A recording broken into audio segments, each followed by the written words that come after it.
Alors, je vais commencer par... Donc, j'ai découpé mon propos en 4 grands chapitres. Le premier, donc, je pars du point de départ de la question qui m'a été posée, c'est donc cette question des traces. En commençant par rappeler... Alors, donc, j'espère, dans l'ensemble, je pense que vous devriez voir à peu près bien mes diapos, sauf souvent les copyrights qui vont se trouver un peu sur le bord du tableau. Je commencerai donc par cette notion d'information sur mesure pour expliquer ce que je considère comme le principal basculement qui explique ensuite, qui en explique beaucoup d'autres. Si on remonte un petit peu dans le temps, dans l'histoire justement des médias, je pense qu'il faut se référer à un changement de modèle médiatique. On sort à peine du modèle des masses médias, qui, vous le savez, par définition, donc, renvoie à un modèle assez centralisé, un modèle qu'on peut dire radial, où on a le principe d'un centre qui émet des informations et qui cherche à émettre évidemment le plus largement possible, sur des audiences, sur des publics les plus larges, les plus nombreux possibles. Ça, c'est le modèle du mass média qui suppose en fait un modèle proche de la scène, la scène qui est exposée au regard et vers laquelle doivent converger les regards. Ça, c'est le modèle des mass médias qui, bien sûr, est encore actif, naturellement, notamment à la télévision. Mais ce modèle, justement, est un modèle ancien et il est aujourd'hui battu en brèche par un autre modèle médiatique qui est celui de l'information sur mesure. C'est un modèle où on voit en fait la raison communicationnelle changer de paradigme et chercher cette fois-ci non plus à capter des masses et à toucher, à affecter des masses par cercle concentrique, mais chercher au contraire à atteindre des singularités.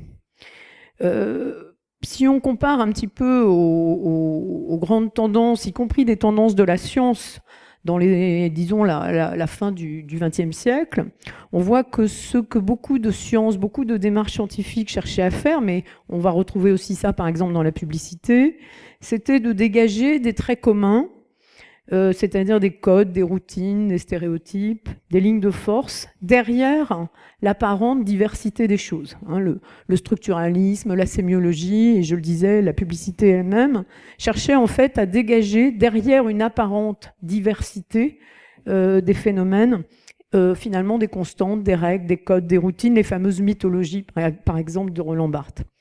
Avec l'avènement du numérique, je le disais, il y a une inversion, il y a un changement de paradigme, où au contraire, on ne va plus viser le type stable, la catégorie, par exemple la fameuse catégorie socio-professionnelle, mais on va s'intéresser au contraire aux particularités des individus, à leurs singularités, aux variations contextuelles, aux variations d'humeur, aux variations individuelles. Et on va constater qu'effectivement, aujourd'hui, de plus en plus, nous ne voulons plus la même information pour tout le monde. Nous voulons chacun notre information. Et vous constaterez, il suffit de surfer sur n'importe quel site web, y compris aujourd'hui ceux des grands médias, du moins ce qu'on appelait comme tels, et vous verrez que partout, on vous propose justement votre information, votre journal télé, votre bibliothèque, votre librairie, votre journal, votre quotidien, etc. C'est-à-dire que l'information va s'ajuster à vos besoins, à vos désirs, à vos préférences, au moment où vous la consultez, au lieu depuis lequel vous la consultez, etc. Alors évidemment, cette singularisation ou cette personnalisation de l'information, qui va donc développer de plus en plus ce que j'appelle ici une information sur mesure, ne se fait pas sans devoir en payer le prix. Et vous devinez, je suppose, vous comprenez d'ores et déjà que le prix à payer, ça va être justement de donner, de délivrer certaines informations sur nous-mêmes pour, bien sûr, que l'information qu'à notre tour nous allons consommer ou consulter s'adapte à notre profil. Donc il y a un échange évidemment indispensable. Si on veut une information sur mesure, il faut donner nos mesures. Donc tout part de là.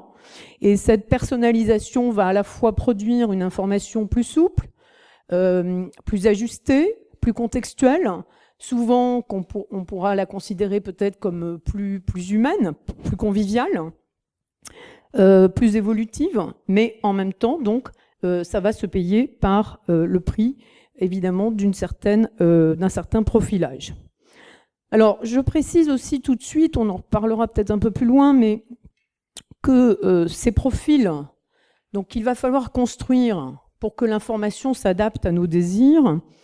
À la fois, ils vont tendre donc vers toujours plus de singularisation. On va essayer d'aller à la fois de la masse à l'individu, mais même à l'intérieur de l'individu, on va essayer de descendre toujours plus finement, parce que l'individu lui-même n'est pas homogène, n'est pas cohérent, il varie, je le disais, en fonction des contextes, de son humeur, du type de réseau dans lequel il est, du lieu où il est, etc. Donc ça va s'affiner, mais en même temps, beaucoup d'acteurs, des industries du web en particulier, vont, à travers ce travail de profilage, construire des profils qui vont être aussi des profils factices. C'est-à-dire que ça, c'est l'une des choses peut-être déjà plus complexes, plus difficiles à comprendre, c'est que nous allons être profilés, mais nos données personnelles vont à leur tour aller alimenter des profils qui sont des constructions en fait assez artificielles, des espèces d'agrégation de données. Par exemple, je pense que vous connaissez tous, au moins de loin, la plateforme Amazon. Et vous savez que sur Amazon, tout ce que vous faites sur Amazon, c'est non seulement les achats, mais aussi simplement quand vous allez pour regarder, pour chercher un produit, pour comparer des produits entre eux, donc même sans passer à l'acte d'achat. Toute votre consultation va engranger des traces. Et ces traces sont traitées par des algorithmes, par la plateforme, qui, sur cette base, va générer des profils type d'achat. Et donc, en fait, vos traces vont être agrégées avec les traces d'autres personnes qui auraient, par exemple, les mêmes hésitations, qui reviendraient sur les mêmes produits. Et on va chercher ainsi à dégager, là aussi, finalement, des espèces de types, mais à partir, vous voyez, des infinies variations de votre consultation. Donc on n'est plus quand même dans le modèle des mass médias. Alors ce nouvel environnement, ce nouveau paradigme d'une information sur mesure, d'une information personnalisée, va aussi produire ce que j'appelle là un impératif conversationnel, c'est-à-dire que l'ensemble des informations que nous allons fréquenter, consulter, consommer, va prendre la forme d'une interlocution. La fonction fatigue, la fonction d'adresse, va primer petit à petit sur toutes les autres. Et tout discours qui va être mis en ligne, mis en circulation, va être implicitement adressé. Donc de même qu'on va sortir de ce schéma radial et de la communication de masse, on va sortir d'un modèle, d'une information en quelque sorte neutre, en surplomb, qui n'a pas véritablement, qui n'est pas prise dans une énonciation, et on va passer plutôt à une communication qui va tout le temps ressembler à de la conversation. Vous pouvez aussi constater très facilement sur un très très grand nombre d'espaces en ligne que tout est fait sur le mode donc de l'interlocution, c'est-à-dire qu'on va s'adresser à vous. C'est la primauté du you, donc soit le vous, soit le tu. On va vous enjoindre constamment de faire des choses, cliquez ici, likez cela, etc. Donc il y a tout le temps ce régime de dialogue ou de faux dialogue, en tout cas d'interlocution, qui est, à proprement parler, un impératif, une injonction. Donc là aussi, on sort, et je pense que c'est très important parce qu'il y a souvent, à mon avis, encore cette confusion qui est faite. On sort du modèle mass médiatique où là, je le disais tout à l'heure rapidement, on avait plutôt le modèle d'une exposition sur une scène. L'archétype, ce serait la télé-réalité, où bien sûr, là, les gens viennent parler d'eux, du moins c'est souvent ce qu'on prétend, mais ils parlent d'eux en s'exposant sur une scène vers laquelle les regards convergent. Et ça, c'est pas du tout le modèle, par exemple, des réseaux sociaux. Donc, quand on rapporte, par exemple, qu'on mélange, qu'on confond, qu'on rabat les comportements des utilisateurs sur les réseaux sociaux qui délivrent, par exemple, certaines informations sur eux-mêmes, quand on ramasse ça avec le modèle de la télé-réalité, je pense qu'on se trompe très profondément. Dans le modèle des réseaux sociaux, il ne s'agit pas d'exhibition, il ne s'agit pas d'une scène vers laquelle les regards convergent, il s'agit d'une interlocution. Il s'agit d'une conversation entre des personnes, même si cette conversation se fait, évidemment, dans des espaces semi-publics, semi-ouverts. Donc c'est une conversation d'un genre tout à fait nouveau, mais ça n'a plus rien à voir avec le fait de braquer des projecteurs sur une scène exhibée, typiquement comme les émissions de télé-réalité, comme le Loft, etc. Alors cette conversation continue. Elle se fait, je le disais, en partie en public, et c'est ça toute la difficulté, bien sûr, c'est qu'on va donc avoir un brouillage des frontières entre espace public et privé. Mais je pense qu'il est très important, si vous voulez, d'insister sur le fait que le brouillage ne suspend pas complètement les catégories de privé, de confidentiel, de secret, de cercle d'intime. Et je pense que toute personne qui est dans un réseau social, ou dans plusieurs, et qui mène ainsi des conversations avec ses proches, comprendra très bien ce que j'évoque là. Nous n'avons pas du tout la sensation, encore une fois, de parler sur une scène, de passer par exemple sur un plateau de télé. Nous parlons avec nos proches, tout en sachant, à des degrés évidemment variables, là, ça dépend de vos degrés de conscience, mais tout en sachant que ces conversations sont en partie exposées ou sont en partie accessibles à d'autres oreilles et à d'autres yeux que ceux de nos proches. Donc c'est là toute l'ambiguïté, bien sûr. Mais si on regarde dans le détail, là je me contenterai simplement de vous renvoyer aux travaux, par exemple, de Dominique Cardon, notamment à travers son article qui s'appelle « Le design de la visibilité », où il a montré, c'est un article déjà ancien, 2008, il montrait qu'en fonction des différentes plateformes de réseau social, il y avait des règles différentes, justement dans la gestion, si vous voulez, très fine justement des distances et du degré de visibilité qu'on va donner de soi, et que les utilisateurs, en fait, en apprenant en général sur le tas, évidemment, il y a rarement véritablement un mode d'emploi préalable, mais que les utilisateurs, petit à petit, adaptent, développent des stratégies relationnelles assez complexes, assez fines, et justement, par exemple, ne vont pas du tout avoir le même comportement, ne vont pas régler de la même manière les distances, et le jeu entre caché et montré, dans un réseau social conversationnel comme Facebook, dans un réseau social qui sera plutôt un site de rencontre, dans un autre réseau qui réunira par exemple des joueurs autour d'un jeu en ligne, etc. Et qu'à chaque plateforme, il y a des réglages différents, et que donc il ne s'agit pas du tout d'un monde complètement binaire où on serait soit complètement caché, soit complètement exposé. Ça n'est jamais ça en fait, c'est toujours plutôt des curseurs qui vont se déplacer avec des zones intermédiaires que Dominique Cardon qualifie de clair-obscur.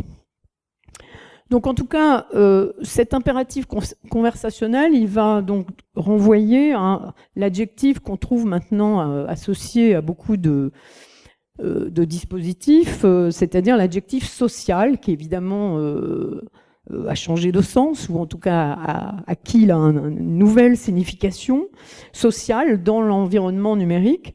Ça désigne justement cette dimension conversationnelle inaugurée par ce qu'on a appelé le Web 2, ou justement le web social, c'est-à-dire donc un espace informationnel où tout converse, où, je le répète, tout contenu s'adresse à quelqu'un, répond à quelqu'un. Le simple fait aussi, par exemple, de consulter un contenu, même si vous ne dites pas « je recommande ce contenu », si vous ne le dites pas explicitement, le simple fait de le consulter vos recommandations. Parce qu'encore une fois, je vais y revenir, tout ce que vous allez faire, même de la simple lecture ou visionnement ou consultation, dépose et produit une trace qui va pouvoir être exploitée, interprétée, et notamment interprétée comme valant recommandation.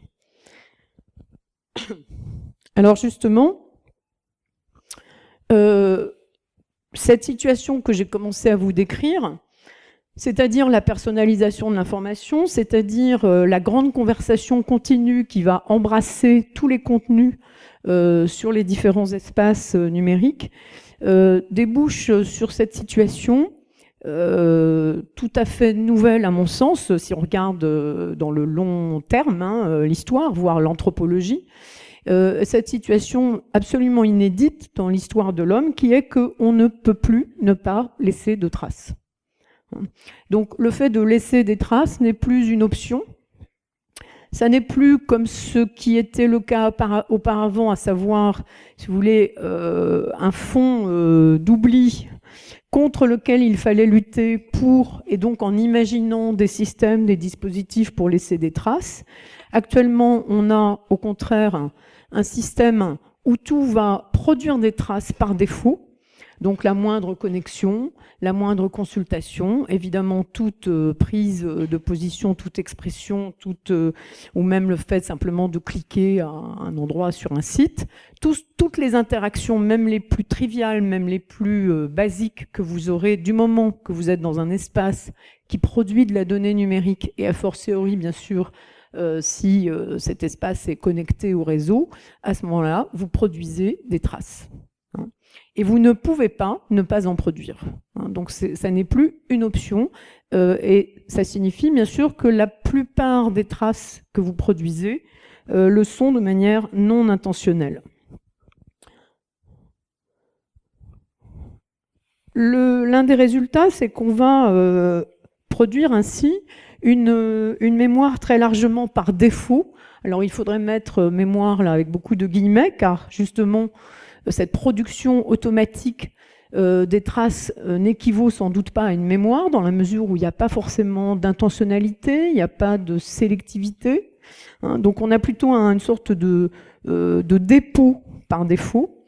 Une mémoire qu'on pourrait dire procédurale, c'est-à-dire qui se contente d'enregistrer nos comportements informationnels au moment même où elle s'effectue, et qui tend, dans beaucoup de cas, donc, à se substituer aux autres formes de mémoire qu'on connaissait, qui seraient plutôt des mémoires cognitives, des mémoires politiques, des mémoires qui sélectionnent, des mémoires qui oublient. Je reviendrai tout à l'heure sur l'oubli. En tout cas, il y a un découplage assez important entre la mémoire et l'intention, qui, je pense, constitue un saut qualitatif majeur, encore une fois, dans l'histoire de nos systèmes de mise en trace. Alors là, j'ai aussi voulu souligner la question du choix, et donc insister sur cette modalité du par défaut.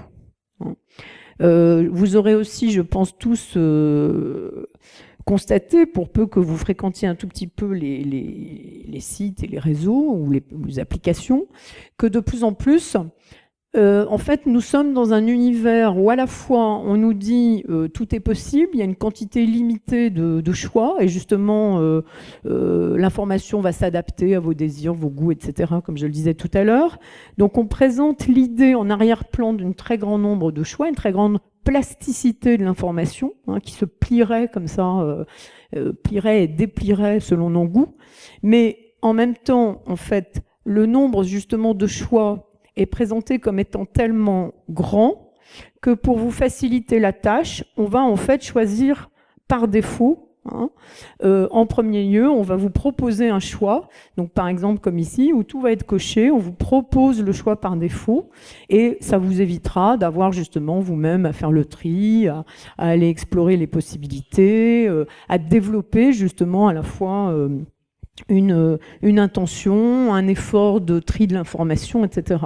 Et donc en fait, cet univers soi-disant de choix illimité arrive exactement à son contraire, c'est-à-dire un univers où tout est choisi par avance. Alors typiquement, vous en avez sûrement déjà entendu parler là aussi, puisqu'il y a eu beaucoup de manière récurrente des polémiques autour de cette question, c'est les paramétrages par défaut, des paramètres de confidentialité sur les réseaux sociaux.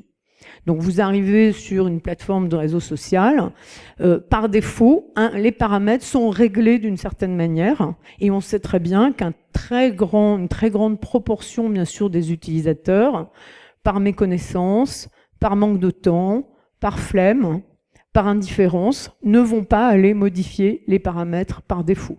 Et donc finalement, c'est la plateforme qui choisit vos paramètres. Mais en même temps, bien sûr, si on critique cette position, elle vous dira mais rien ne vous empêche d'aller modifier les paramètres par défaut. hein. Donc vous comprenez, c'est cette nuance évidemment très importante, et je pense que cette modalité du par défaut est quelque chose de très caractéristique de cet environnement qu'on peut voir à moitié comme un verre à moitié plein ou à moitié vide, soit beaucoup de liberté, soit finalement une liberté très, très réduite. Alors, je vais peut-être maintenant m'arrêter 5 minutes sur la nature de ces traces dont je parle depuis tout à l'heure. Pour l'instant, j'en ai parlé de manière un peu globale, en évoquant par-ci par-là quelques exemples. Je voudrais préciser un petit peu les choses en reprenant, vous voyez, j'ai mis son nom en bas, en reprenant une typologie qui a été proposée en fait par une autre chercheuse qui s'appelle Fanny Georges, qui a travaillé notamment donc sur Facebook, et c'est à propos de Facebook qu'elle avait proposé cette catégorie, cette catégorisation, mais je pense qu'on peut l'étendre, l'élargir un petit peu, la généraliser à l'ensemble des traces. Donc elle distingue les traces déclaratives, les traces agissantes et ce qu'elle appelle les traces calculées. Je pense que cette typologie est très éclairante et je voudrais la reprendre à mon compte, en dire un mot rapidement. Je l'ai dit, beaucoup de traces que nous déposons sur les réseaux ne sont pas intentionnelles. Mais évidemment, avant peut-être d'en venir à celle-là, il faut aussi rappeler qu'il y a également, bien sûr, des traces intentionnelles dans cet univers justement très conversationnel où on vous demande sans arrêt de vous exprimer. Bien sûr, nous faisons un certain nombre de déclarations et entendons-nous bien, si vous voulez cliquer sur un bouton like, c'est du déclaratif. C'est-à-dire que là, vous dites quelque chose qui peut-être justement n'est pas très articulé. C'est-à-dire que le bouton like peut renvoyer à beaucoup de signifiants différents, en fait. Vous pouvez liker quelque chose qui vous fait rire, vous pouvez liker quelque chose pour dire que vous êtes d'accord avec une proposition, vous pouvez liker quelque chose pour dire que vous soutenez une action, etc. Donc vous voyez qu'il y a en fait une très grande subtilité dans la signification d'un simple clic sur un bouton. Mais en tout cas, là, on peut considérer qu'on est dans ce qu'on appelle le déclaratif. Évidemment, des messages plus élaborés, un tweet où vous rédigez un message, un billet de blog, bien sûr, même un post sur le mur d'un réseau social. Tout ça, c'est du déclaratif. La manière aussi dont vous allez renseigner votre profil, par exemple, peut-être certains d'entre vous ont un profil dans un réseau social professionnel, LinkedIn, Viadeo, etc. Là, vous allez déclarer aussi un certain nombre de choses. Vous allez dire où vous avez fait vos études, quel diplôme vous avez. Vous allez renseigner au fur et à mesure les postes que vous occupez, etc., etc. Là, on est dans du déclaratif. Donc, à ce niveau-là, bien sûr, il n'y a rien peut-être de véritablement inédit, si ce n'est que ces modalités déclaratives, bien sûr, sont de plus en plus encadrées, prises en charge par des plateformes, par des dispositifs qui à la fois vous incitent, voire vous enjoignent, là aussi, de déclarer. Par exemple, typiquement, les réseaux sociaux professionnels, si votre profil il dort un peu pendant quelques mois, vous allez recevoir des sollicitations de la plateforme qui va vous dire « mettez à jour votre profil, renseignez-le davantage, il manque telle information, vous êtes sûr que vous ne voulez pas le compléter, etc. » Donc, il y a là aussi une injonction. Donc il y a un encadrement, un accompagnement évidemment plus ou moins contraignant des plateformes, mais en même temps, on peut considérer qu'on est toujours donc dans un registre déclaratif. Quand vous contribuez aussi à des dispositifs dont je reparlerai un peu plus tard, mais des dispositifs plus collectifs, par exemple si vous contribuez à une page Wikipédia, si vous déposez des informations sur un site communautaire, là encore, bien sûr, on est dans du déclaratif. Donc, ces traces déclaratives, elles vont, vous voyez, du simple clic sur un bouton jusqu'à de la rédaction ou de la production d'un contenu extrêmement élaboré. Donc, évidemment, il y a là aussi plein de degrés entre les deux. Mais on est là dans de l'intentionnel. Donc, on peut considérer qu'on a encore un certain degré de contrôle et de maîtrise sur ces traces. Ensuite, il y a donc le deuxième niveau que Fanny Georges donc qualifie de traces agissantes. Alors les traces agissantes, elles vont être un petit peu différentes. C'est toutes les actions que vous allez effectuer donc dans justement des dispositifs qui vont enregistrer ces actions. Donc là, on est vraiment dans la mémoire procédurale que j'évoquais tout à l'heure, c'est-à-dire que les technologies vont enregistrer vos comportements, c'est-à-dire vos déplacements, vos clics, le fait que vous avez changé votre photo de profil, le fait que vous êtes devenu ami avec un tel, etc. Donc toutes vos actions qui, vous voyez, ne sont plus à ce moment-là forcément du domaine du déclaratif, donc c'est pas forcément de l'opinion, du discours, c'est de l'action, hein, c'est de l'interaction avec les plateformes, et toutes ces interactions sont enregistrées, produisent des données et vont souvent être traitées, exploitées et, je dirais, ressorties, hein, rediffusées sous forme de messages.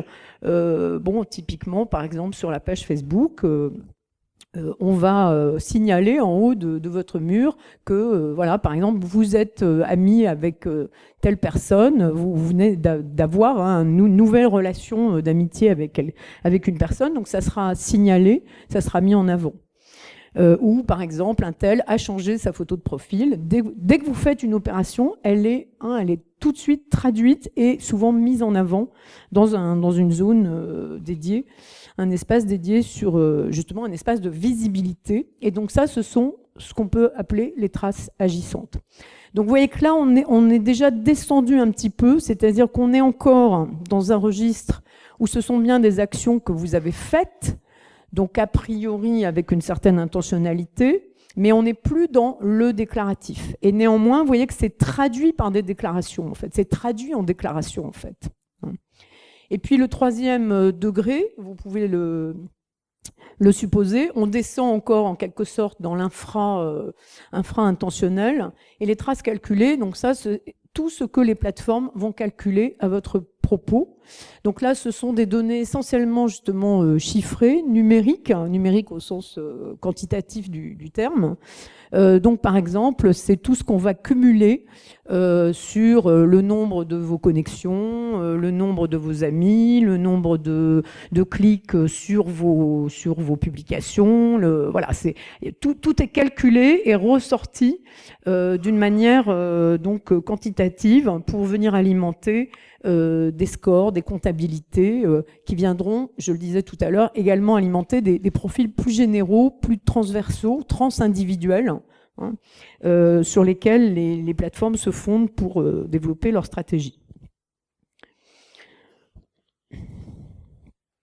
Alors, ces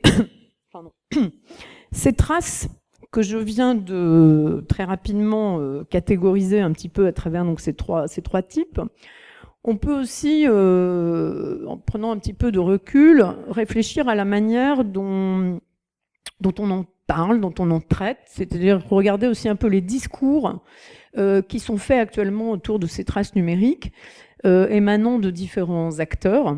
Et je voudrais signaler essentiellement deux postures différentes, deux postures apparemment très opposées, mais qui, je crois, quelque part se rejoignent un peu. La première, c'est celle qui va traiter de ces traces numériques en termes de symptômes. Et la seconde, vous le verrez la diapo d'après, c'est celle qui en traitera en termes de branding. Alors, symptômes, pourquoi parler d'une conception symptomale des traces? Ben là, je renvoie à tous les discours que vous avez sûrement croisés ici ou là, qui insistent sur le paradigme de la surveillance, de l'exhibition, qui sont souvent du côté d'une vision assez anxiogène et culpabilisante des réseaux, et en particulier des réseaux sociaux. C'est un discours surtout qui cherche en fait à déresponsabiliser les usagers des réseaux en leur déniant finalement toute maîtrise sur leurs traces. Donc ce discours, c'est celui qui va constamment mettre en avant le fait que les traces numériques parlent à notre insu, contre notre gré. C'est souvent bien sûr un discours qui va être délivré par exemple aux très jeunes, où on va leur dire attention à ce que tu racontes sur les réseaux, attention, les gens peuvent lire toutes sortes de choses sur ce que tu vas mettre publié à ton propos. Je parle de vision symptomale parce que, si vous voulez, c'est l'idée que les traces seraient comme des symptômes par rapport à une pathologie. Donc c'est une vision très pathologisante du numérique, qui, je le disais, déresponsabilise les usagers en leur faisant à croire que ça parle à travers eux. Et comme le symptôme, il y a aussi l'idée très perverse qu'à la fois nous ne maîtrisons pas nos traces numériques, mais que justement, moins nous maîtrisons ces traces, et plus elles disent quelque chose sur nous, quelque chose d'authentique, et que moins c'est intentionnel, plus c'est révélateur. Donc exactement comme, si vous voulez, un symptôme physique, le fait que je vais rougir parce que je suis prise par l'émotion, que je vais me mettre à transpirer ou à trembler, je ne maîtrise pas mon corps à ce moment-là, et on peut interpréter ce symptôme comme justement une sorte de comble de l'authenticité, précisément parce qu'il n'est pas maîtrisé. Avec aussi donc l'idée qu'il y a derrière quelque chose de pathologique. Alors je pense que ce discours est extrêmement prégnant, en particulier alors chez différents acteurs, beaucoup dans l'éducation nationale, donc je le disais, discours tenu à l'intention des jeunes enfants, discours très relayés par les politiques également, qui souvent considèrent tout ce monde de l'expression de soi sur les réseaux comme justement une pure pathologie. C'est-à-dire à la fois on reproche aux gens de s'exhiber et en même temps de ne pas du tout maîtriser ce qu'ils exhibent. Donc c'est évidemment un discours très contradictoire en même temps. Évidemment, il y a aussi derrière cette idée d'une version symptomale des traces, l'idée qu'il faut donc faire parler les traces à la place des individus, en fait. Donc, c'est une manière de les déposséder de leurs traces en disant ça parle à travers vous, ça dit autre chose que ce que vous croyez, et ce sont d'autres qui vont interpréter ces traces. Alors c'est le fameux discours aussi, vous en avez certainement tous entendu ou croisé des bribes, le discours sur les recruteurs ou les chefs d'entreprise, etc., qui passeraient leur temps à aller lire les confidences que vous faites dans vos réseaux sociaux et qui soit recruteraient les personnes d'après leur profil Facebook, par exemple, ou à l'inverse, licencieraient quelqu'un parce qu'il y aurait eu tel et tel échange à propos de l'entreprise sur les réseaux sociaux. On a tous lu ces anecdotes, ressassées à l'envi par les mass médias, et je pense que même si sans doute quelques cas existent, il faut énormément relativiser ça, qui est très largement fantasmatique. La plupart des recruteurs et des entrepreneurs ne sont pas stupides, ils savent très bien que les gens, par exemple sur leur réseau social, Facebook, conversent, parlent de la pluie et du beau temps, se racontent leurs beuveries, leurs amourettes, et véhiculent des blagues amusantes, et que ça n'a donc strictement aucun intérêt pour le recrutement. Donc il faut arrêter aussi, si vous voulez, vous voyez ce discours toujours très, très anxiogène et qui, encore une fois, déresponsabilise tout en culpabilisant les individus. En tout cas, donc ça me paraît intéressant de voir qu'il y a là, sans doute aussi, un discours sur la trace numérique qui s'ancre, bien sûr, dans une longue tradition, une tradition notamment sémiotique, qui fait là des traces, vraiment des indices, des empreintes de quelque chose. Et le discours sur la trace se situe entre psychanalyse, art divinatoire, où encore une fois, donc on va essayer de déchiffrer, de faire parler les traces par-dessus en quelque sorte la tête des individus, la conscience des individus. L'autre discours, vous allez le voir, donc qui peut sembler, je le disais, diamétralement opposé, et je pense qu'il est tout aussi présent, là encore dans les médias. Alors là, c'est peut-être plus, c'est pas tout à fait les mêmes acteurs, on va entendre plutôt ce discours chez certains entrepreneurs, chez certains consultants, dans beaucoup de formations aussi, donc là peut-être plus à l'intention des étudiants. C'est le discours du branding, c'est-à-dire branding, brand c'est la marque, et c'est ce qu'on appelle notamment donc le personal branding, c'est-à-dire le discours qui va encourager les individus à traiter d'eux-mêmes comme d'une marque. Et donc, alors là, on va entrer dans le vocabulaire de la gestion. On n'est plus dans le vocabulaire de la pathologie et du symptôme, on est dans le vocabulaire de la gestion. On va vous dire, gérez vos traces, gérez votre identité numérique, gérez votre e-réputation, vendez-vous comme une marque. Et ça, j'insiste aussi, je ne sais pas si vous en êtes conscient ici, mais c'est un discours très prégnant auprès des étudiants, alors peut-être plus les étudiants dans les domaines du marketing, de la communication, des médias, etc. Mais avant même qu'ils soient justement sur un marché de l'emploi, on va tenir un discours qui fait de chaque individu finalement un candidat au recrutement. On va inciter chacun donc à se montrer sous le meilleur jour possible. Donc évidemment, on va vous dire faites vos profils, mais surtout ne mettez rien de gênant dans vos profils, ne mettez rien de dysphorique dans vos profils. Donc il faut toujours se montrer comme étant performant, innovant, à la pointe, convivial, ayant un important réseau, étant soi-même influent, etc. etc. Et donc certains discours vont jusqu'à explicitement vous recommander donc de vous transformer vous-même en un produit qu'il faut vendre sur le marché des identités. Alors, en vue d'un recrutement, mais pas forcément explicitement. C'est une espèce de recrutement permanent et tous azimuts sur les réseaux.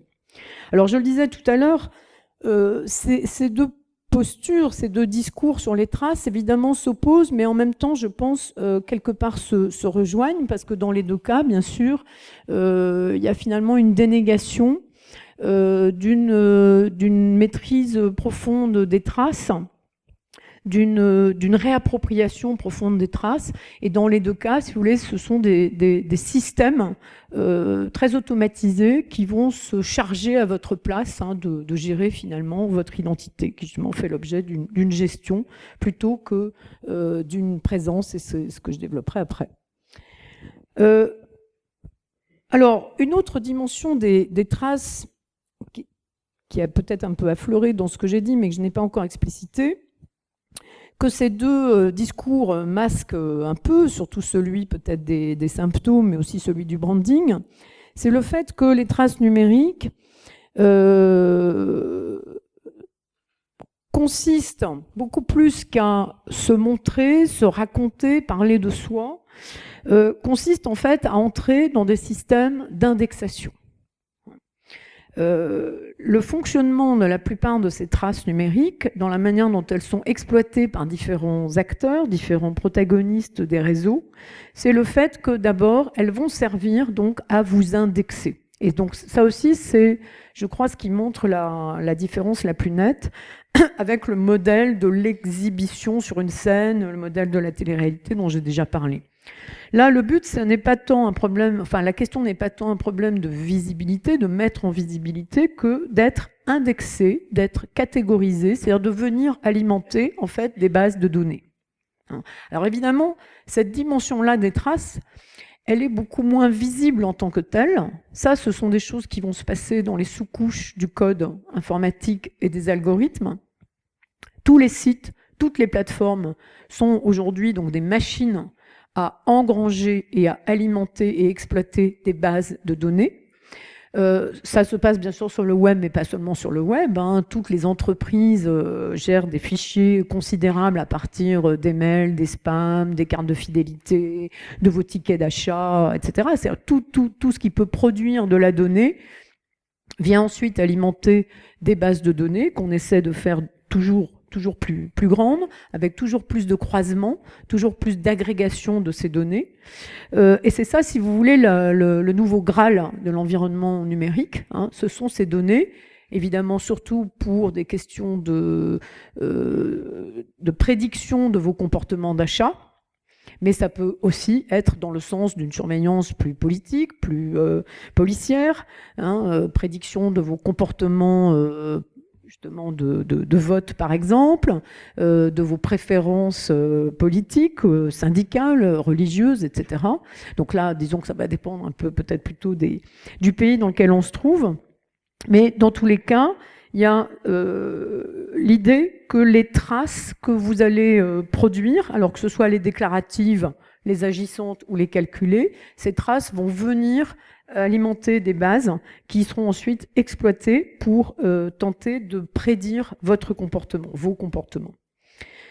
Ce qui est intéressant, si vous voulez, c'est que quand on est ce qui est important à comprendre, c'est que quand on est à ce niveau-là, on voit que les traces, justement, ne relèvent plus du plan de l'expression, mais du plan du calcul. Qu'on bascule là dans des critères purement quantitatifs, hein, auxquels donc les individus eux-mêmes n'ont en général pas accès ou très peu accès. Donc ça n'est plus le quantitatif du branding, hein, on est vraiment là en dessous, on est au niveau des grosses bases de données. Et bien sûr, je le disais, c'est le nouveau Graal, c'est-à-dire que c'est la valeur suprême, et c'est là-dessus que vont porter les trafics. Il y a tout un marché, bien sûr, des données. Vous avez peut-être vu récemment, il y a une assez bonne émission à Cache Investigation sur justement le marketing des données, qui ne traitait pas spécialement d'ailleurs du web, mais qui montrait bien comment toutes sortes d'entreprises, y compris des entreprises comme la Poste, revendent constamment vos données et vivent littéralement aujourd'hui sur ce type de commerce. Donc, l'idée importante, là, peut-être à pointer aussi, c'est que ce mouvement de trafic des données, évidemment, ne cesse de s'intensifier pour l'instant, même s'il y a de plus en plus d'alertes qui commencent à être tirées, évidemment, au prétexte de protéger les données personnelles, la confidentialité, etc., la vie privée, et ainsi de suite. Mais pour l'instant, ça ne freine pas vraiment ces trafics. Et en fait, ce qui se passe, du point de vue de la logique économique, c'est que de plus en plus, les contenus, l'accès aux contenus devient gratuit. Il y a de moins en moins de gens parmi nous qui acceptent finalement de payer l'accès au contenu. Donc l'accès au contenu est de plus en plus gratuit. Des modèles, si vous voulez, où l'information est payante, comme par exemple le modèle de Mediapart pour l'information journalistique, évidemment existe. Celui-là réussit, mais on voit bien que c'est une exception et qu'il y a peu de chances que ce soit le modèle dominant dans les années à venir. À l'inverse, donc nous exigeons aujourd'hui de pouvoir accéder à n'importe quel contenu journalistique et même programme télé, etc., gratuitement, sur des replays, sur toutes sortes de plateformes, toutes sortes de terminaux, etc. Donc le contenu va sans doute être de plus en plus gratuit dans son accès. Mais je le disais un tout petit peu à l'ouverture même de cette conférence, cette gratuité, évidemment, en fait, nous allons la payer. Mais nous allons la payer maintenant d'une manière assez nouvelle, qui commence un petit peu à apparaître. C'est-à-dire que ce que nous allons payer, c'est justement la confidentialité.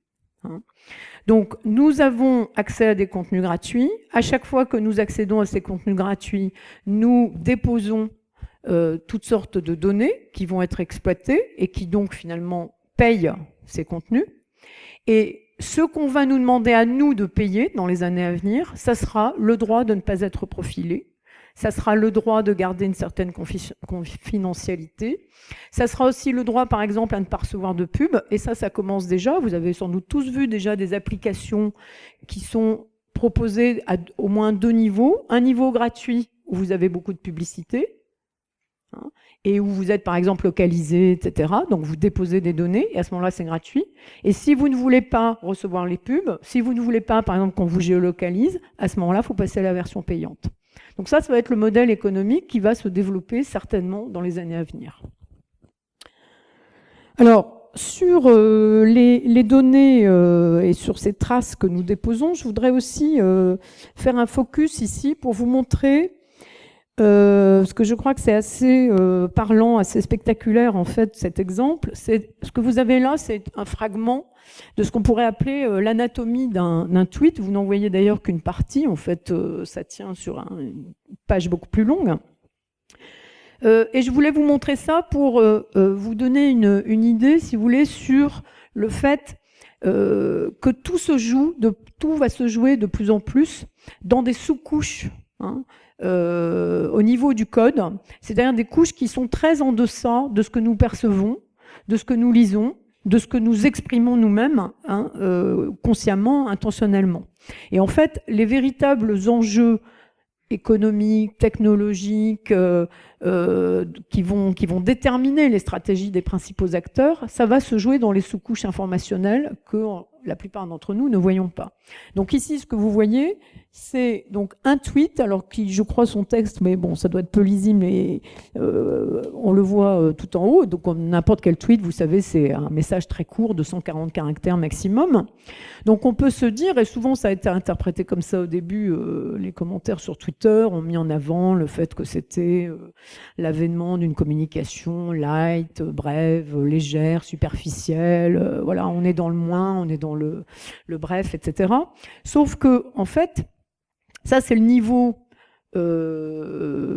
explicite, le niveau auquel vous, peut-être, vous communiquez, mais ce qui intéresse la plupart des acteurs dans le fait que vous tweetez, c'est pas du tout ce que vous allez raconter dans votre tweet, donc c'est pas l'explicite, c'est tout ce que le tweet va véhiculer à chaque fois que vous envoyez un tweet comme données, comme traces, et là vous les voyez explicités.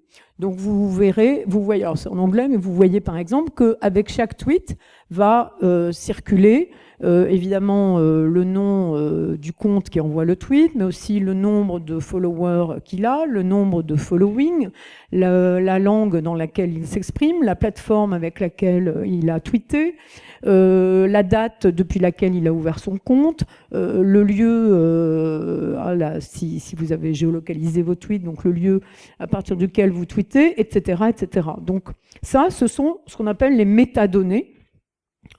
Donc c'est l'information sur l'information qui accompagne tout message.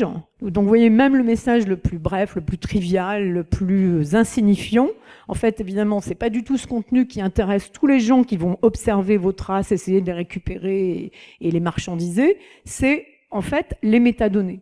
C'est-à-dire tout ce que ça va indiquer sur votre comportement informationnel, votre réseau, où vous êtes, quelle technologie vous utilisez, quelle plateforme, quel terminal, etc. C'est ça, évidemment, qui fait le prix, en fait, de vos traces. Alors, dernier point, je crois, avant de passer à autre chose, sur cette approche, vous le voyez, très au niveau des données et au niveau du quantitatif, c'est justement la domination, si on peut dire, du principe des scores qu'on peut commencer à voir ici et là se développer. Donc autour de cette idée d'une identité calculée.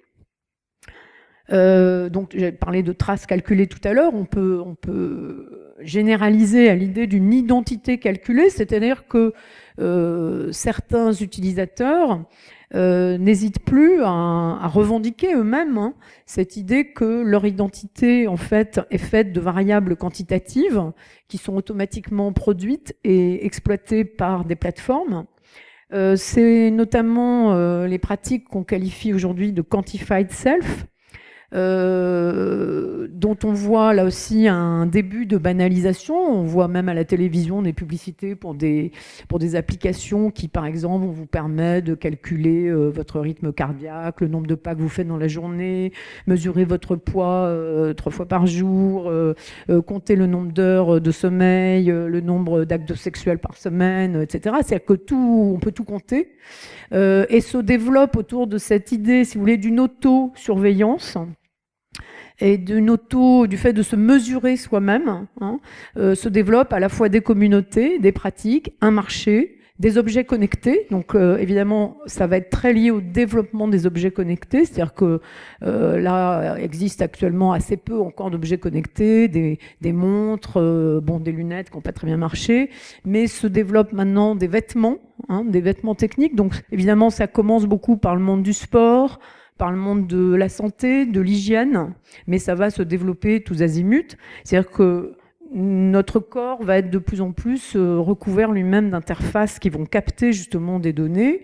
Et dans ce qu'on appelle donc le quantified self, on voit un phénomène intéressant, alors évidemment qui peut faire peur, qui peut être très discutable, mais qui est en même temps intéressant, qui montre comment certains donc se sont complètement appropriés ces logiques pour les retourner justement vers eux-mêmes, pour y trouver eux-mêmes leur intérêt, pour réguler, encore une fois, leur hygiène de vie, pour essayer de vivre mieux, plus longtemps, de mieux dormir, de mieux manger, de maigrir, de je ne sais quoi.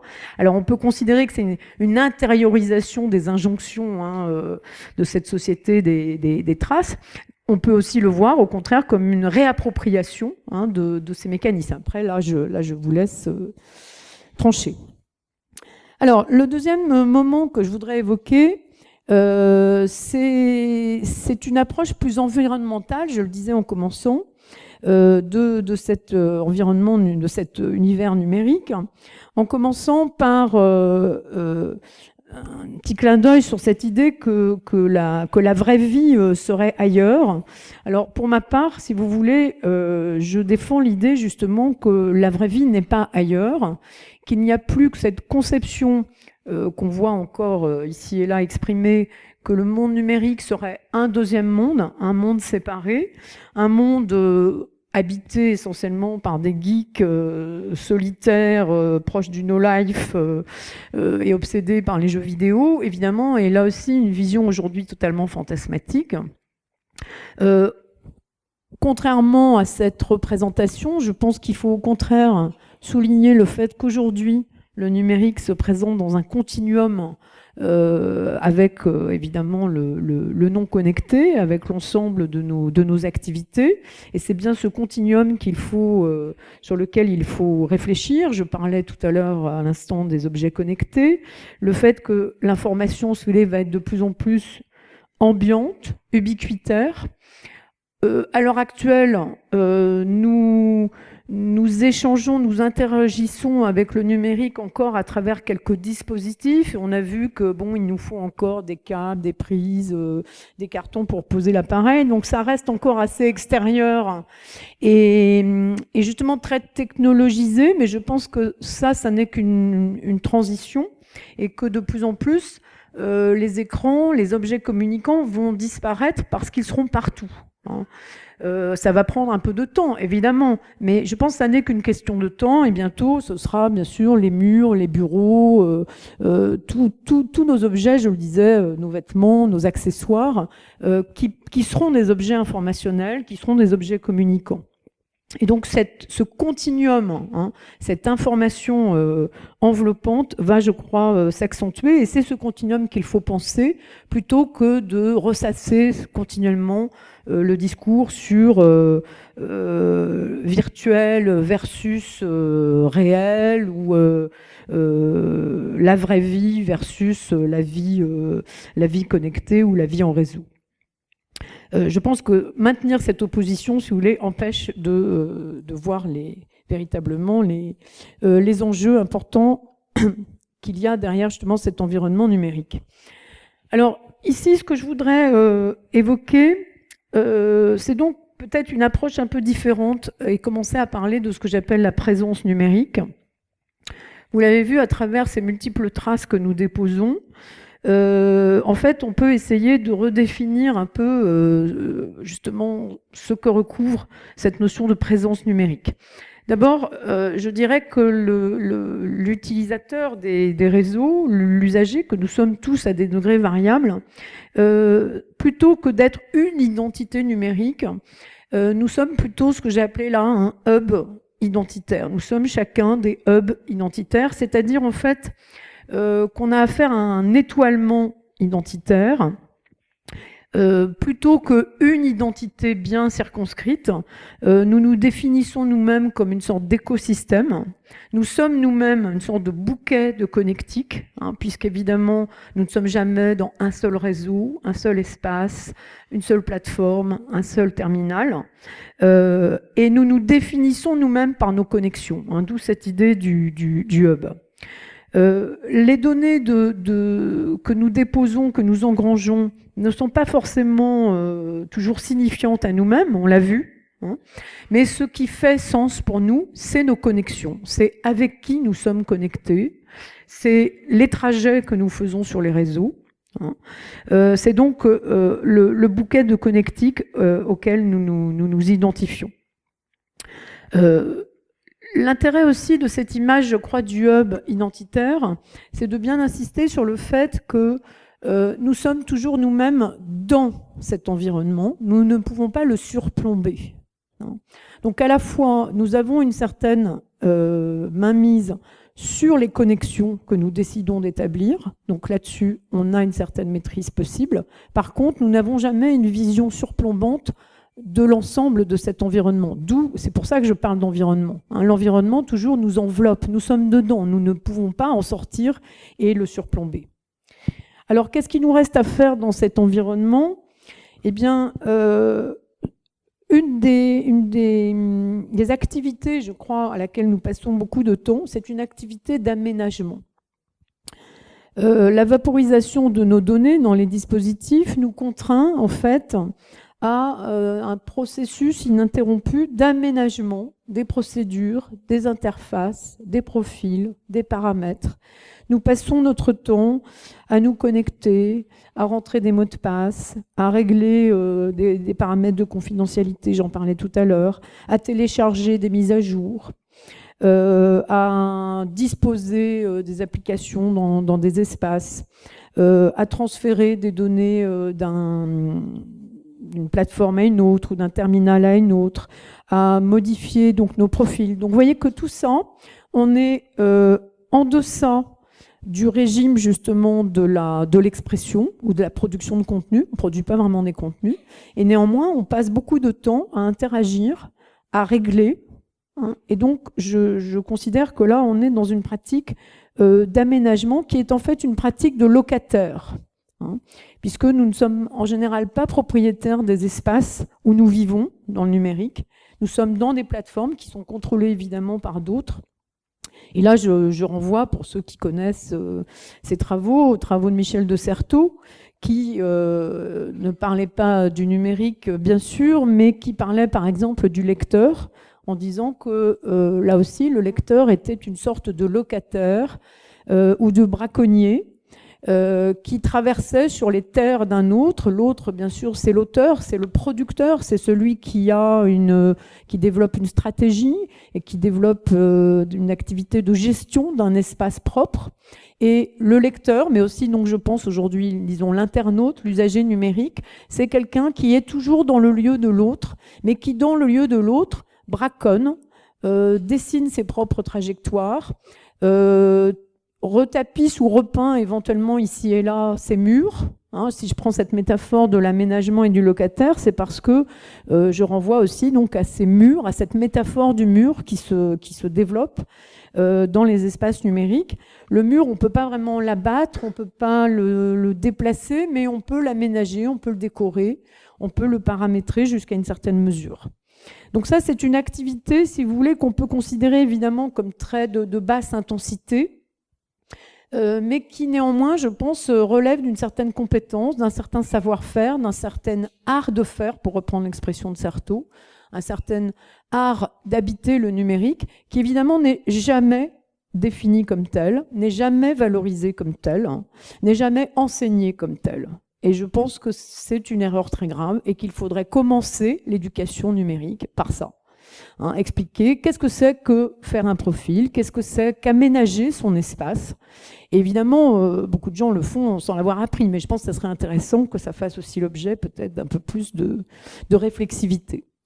Une autre activité que nous faisons sur les réseaux, qui elle aussi est très dépréciée, et que je symbolise là par cette petite vidéo, c'est ce que j'appelle traîner.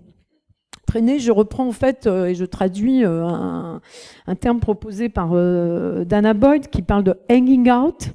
Elle a fait des études déjà il y a assez longtemps sur les pratiques, l'utilisation des réseaux sociaux par les jeunes, par les adolescents. Et elle a mis en évidence, et c'est l'une des seules à avoir justement valorisé ça comme une activité à part entière, le fait que sur les réseaux sociaux, qu'est-ce qu'on fait ? On traîne. On traîne exactement comme la plupart des adolescents, et je pense que nous tous, on l'a fait, c'est-à-dire qu'on traîne en bas de chez soi, en bas de son immeuble, ou dans la rue, devant chez soi, ou dans la cour, avec d'autres. Et c'est une manière de se socialiser, c'est une manière d'apprendre la socialisation. Sauf que là, si vous voulez, maintenant, cet espace public, cet espace où on apprend à être dans un collectif, donc à la fois, bien sûr, on fait ses armes, on se montre, on se valorise, mais aussi on se confronte aux autres, et puis on partage des choses. hein, cet espace, bien sûr, maintenant, il est très largement numérique. Il n'est pas sans doute uniquement numérique, hein, mais il y a justement un continuum entre la cour de récré, le mur Facebook ou l'espace Snapchat, etc. Donc cette idée, si vous voulez, de la flânerie me paraît très importante aussi. Très souvent, elle est dévalorisée, là aussi par tout un discours culpabilisant. On dit que les gens perdent leur temps sur les réseaux sociaux, mais effectivement, je pense que c'est extrêmement précieux de pouvoir perdre son temps. Contre justement cette rationalisation à l'extrême, contre cet univers de la performance permanente, je pense qu'au contraire, on devrait tous œuvrer, militer pour préserver cette possibilité de flâner, de faire des choses qui ne prêtent pas à conséquence, de faire des choses qui n'ont pas d'importance, mais qui bien sûr en ont socialement, en ont philosophiquement, je crois, mais qui ne sont pas forcément dans l'ordre du rentable. Donc ça, c'est ce que j'appelle traîner. Alors, j'évoquais tout à l'heure, rapidement, enfin, je disais que j'allais revenir sur cette question de l'oubli, qui est évidemment une question qu'on me pose souvent, qu'on se pose souvent à juste titre. Quand on parle de traces, de mémoire numérique, on pose aussi la question de l'oubli, que je voudrais là aussi aborder peut-être un peu de biais, non pas en parlant de ce qu'on appelle aujourd'hui le droit à l'oubli, mais d'abord en parlant de ce que j'appelle moi les friches numériques. C'est-à-dire le fait que, là aussi, pour aller un peu contre cette idée d'un espace hyper rationalisé, d'un espace rangé, indexé, classé, où tout serait donc parfaitement catégorisé et bien rangé à sa place dans des bases de données. Je pense que ça aussi, c'est une pure vue de l'esprit, en fait. Et dans la réalité, notre rapport à la chose numérique, comme à la chose non numérique, c'est qu'il est beaucoup plus irrationnel et que le web, notamment, c'est aussi un espace fait d'abandon. Beaucoup des traces que nous produisons, nous les abandonnons. Par exemple, et justement là aussi, si on regarde par exemple les pratiques des plus jeunes, beaucoup vont créer des blogs. Si on remonte un peu dans le temps, par exemple les skyblogs que faisaient de très jeunes adolescents. Et puis, au fur et à mesure de leur mue existentielle, au fur et à mesure de l'évolution de leur propre vie, c'est-à-dire de leur justement de leur réseau de proches, du lieu où ils vont vivre, de la classe dans laquelle ils sont, etc. Ils vont abandonner leur blog pour en ouvrir un autre ou pour ne pas en ouvrir un autre.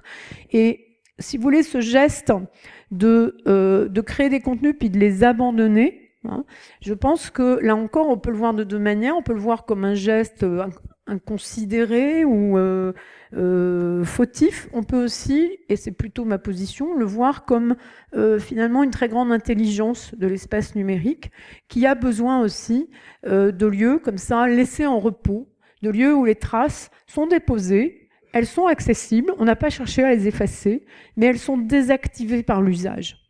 Et je pense que ça, c'est quelque chose aussi qu'il faudrait peut-être davantage méditer et valoriser. C'est le fait que la trace, il faudrait que sa valeur soit davantage indexée sur son activation par l'usage, et non pas son activation purement informatique, le fait qu'elle soit accessible informatiquement parlant, mais prendre en compte son contexte d'usage. Et certaines traces sont encore là sur les réseaux, mais n'ont plus d'usage, n'ont plus d'actualité, n'ont plus de signification. Elles sont là. Et peut-être qu'on pourra les réactiver comme dans le cas d'une friche qui peut ensuite être réinvestie à nouveau par un usage. Ça sera un autre usage, ça sera d'autres gens. Et quelque chose, un espace pourra peut-être revivre. Donc vous voyez, ce rapport à l'oubli et à la trace, je pense, est complètement à réinventer. C'est-à-dire que là, aujourd'hui, on fait comme si on était pieds et poings liés, contraints par une mémoire mécanique, une mémoire algorithmique, une mémoire automatique qui, encore une fois, n'est pas une mémoire.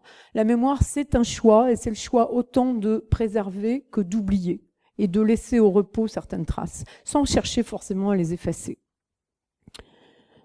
Alors, on pose aussi souvent la question des données post-mortem, qui est un autre aspect de cette question des traces de l'oubli et de la mémoire. Ce que je voudrais peut-être juste souligner là, c'est le fait qu'il est assez frappant de constater qu'il a fallu finalement attendre assez longtemps avant que les principaux acteurs qui ont développé les plateformes de réseaux sociaux, par exemple, et qui donc nous ont incités à vivre toujours plus en numérique, mais il a fallu attendre assez longtemps avant que ces acteurs se rendent compte que si tout le monde vit dans cet environnement numérique, donc s'il y a beaucoup de vivants numériques, il y aura forcément aussi, un jour ou l'autre, plus de morts que de vivants dans l'espace numérique.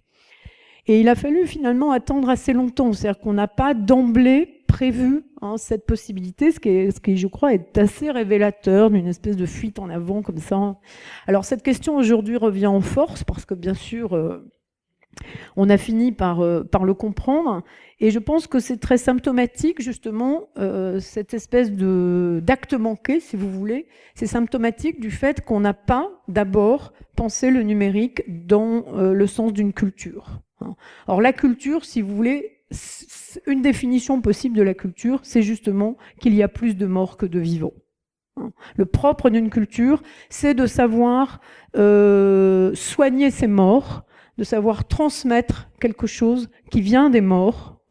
C'est le fait justement que les morts qui nous ont précédés existent et ne sont pas complètement effacés. C'est une définition possible de la culture. Et le numérique s'est construit jusque récemment dans la méconnaissance totale de cette dimension. Alors aujourd'hui, ça revient par plusieurs biais, ça revient un peu par accident au début, par exemple le fait que justement ces environnements numériques produisent beaucoup de sollicitations de manière automatique. Donc, par exemple, dans les réseaux sociaux, c'est comme ça qu'on a commencé un peu à prendre conscience du problème. Beaucoup de gens ont reçu des sollicitations, des messages émanant de gens qui étaient décédés. Tout simplement parce que les plateformes produisaient automatiquement ces messages. Donc évidemment, ça a créé quelques malaises et du coup, une demande, une revendication pour que les plateformes prennent en compte ce problème et prévoient des dispositifs pour savoir qu'est-ce qu'on allait faire de toutes ces données qui concernent des individus qui, évidemment, peuvent décéder. Donc là, je vais pas rentrer dans les détails, c'est un grand sujet en soi, mais bon, c'est le problème à la fois des mémoriaux en ligne, c'est le problème de savoir qu'est-ce qu'on fait des données donc de quelqu'un qui a disparu, qui a le droit d'administrer ces données, c'est la question de la transmission. Actuellement, vous savez que tout ça est extrêmement verrouillé. Et surtout, tout ça est très dépendant et uniquement dépendant des conditions générales d'utilisation des plateformes. C'est-à-dire que il n'y a même pas de législation. La CNIL n'est même pas vraiment en fait habilitée à réguler ce problème, même si elle en est consciente et qu'elle a déjà publié quelques textes là-dessus, mais c'est pas vraiment dans ses missions de réguler cet aspect. Il y a en revanche évidemment un marché qui commence déjà à se développer avec des intermédiaires, des sortes de notaires numériques qui vous proposent de gérer par avance, si vous voulez, votre patrimoine numérique. Bon, il est évident que là, il y a encore beaucoup de vide, pas seulement vide juridique d'ailleurs, mais vide plus largement conceptuel, et beaucoup de choses sont à imaginer, à repenser en ce sens. Je vais peut-être... Est-ce que quelqu'un peut me dire un peu où j'en suis de mon temps? Parce que j'ai l'impression d'être un peu trop longue, donc je vais peut-être sauter un peu des choses. 10 minutes, d'accord. Donc je vais sauter quelques diapos pour pouvoir quand même terminer enfin ne pas sauter les toutes dernières. Alors je passe à la section que j'ai appelée profil, qui sera plus courte.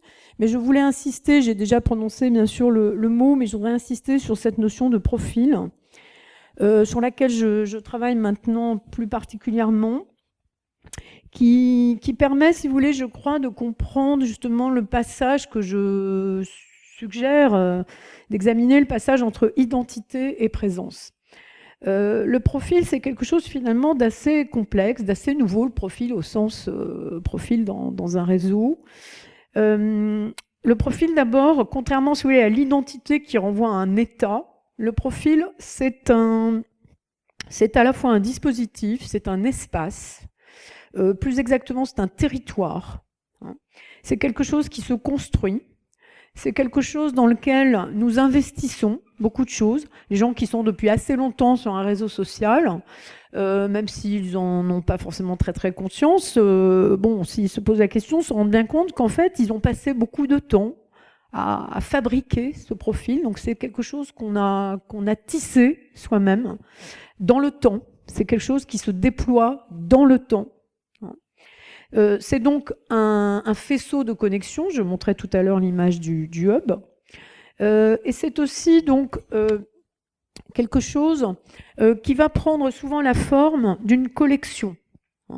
Et cette dimension, si vous voulez, de collectionneur m'intéresse beaucoup, parce que c'est le moyen peut-être de retourner un peu les logiques que j'ai décrites jusqu'à maintenant. C'est-à-dire que j'ai surtout montré comment nous étions nous-mêmes collectionnés par les acteurs des industries numériques, hein, mais nous pouvons aussi nous-mêmes déployer des collections.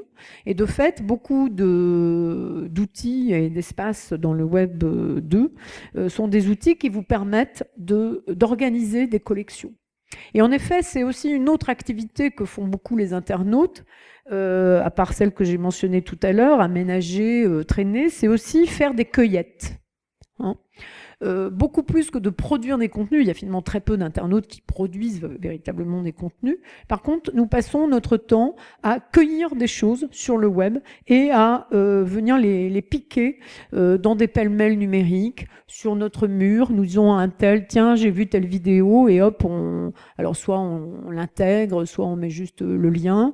J'ai vu tel contenu, je copie tel article, je retweet tel message. Donc, vous voyez, je fais des cueillettes. Et je peux aussi, donc le cran un petit peu au-delà, c'est de réunir mes cueillettes dans des collections. Et donc là, vous voyez que je pense qu'on est à un stade beaucoup plus élaboré. Je ne produis pas de contenu, mais je construis une présence numérique en faisant des choix, en organisant une mémoire, en faisant un tri, et bien sûr en publiant, en rendant public, en partageant mes choix et mes collections. Une autre manière aussi un petit peu plus créative, enfin, si vous voulez, pour montrer que le fait de construire un profil, c'est pas juste remplir des bases de données et livrer des renseignements sur moi, ça peut être aussi véritablement construire, fabriquer quelque chose. C'est le fait, simplement attirer votre attention sur le fait que beaucoup de profils embarquent une part fictionnelle. Y compris, enfin, je veux dire, des profils tout à fait courants. Je ne parle pas forcément de gens qui sont des artistes, qui vont développer véritablement une création autour de leur profil, ce qui existe. Mais beaucoup de gens, dès le début d'ailleurs des réseaux sociaux, ont admis l'idée que dans un profil, il y avait une part de fiction. Et que cette fiction elle-même disait quelque chose sur eux. Donc, si vous voulez, la fiction elle-même est dans le rapport authentique de la personne à elle-même. Mais justement, on n'est pas dans le renseignement administratif ou le flicage par la NSA. On est dans un rapport de soi à soi qui peut inventer des personnages, des avatars. Et il suffit de voir, bien sûr, tous les jeux des internautes avec leur image, avec leurs avatars, avec leurs noms.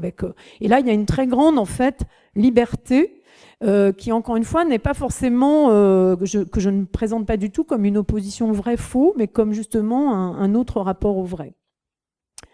Une dernière chose peut-être là que je voudrais évoquer, toujours autour des profils, c'est un stade encore au-delà, un peu plus élaboré et je crois très, très intéressant, que je qualifierais cette fois d'adoption. Donc là, je voudrais en fait renvoyer un exemple particulier, qui est celui que vous voyez sur la diapo, mais qui pour moi a valeur symptomatique et générique. Au moment des commémorations de la Première Guerre mondiale, il y a eu cette expérience qui ensuite a eu beaucoup d'imitateurs, donc c'est pour ça qu'elle est assez symptomatique.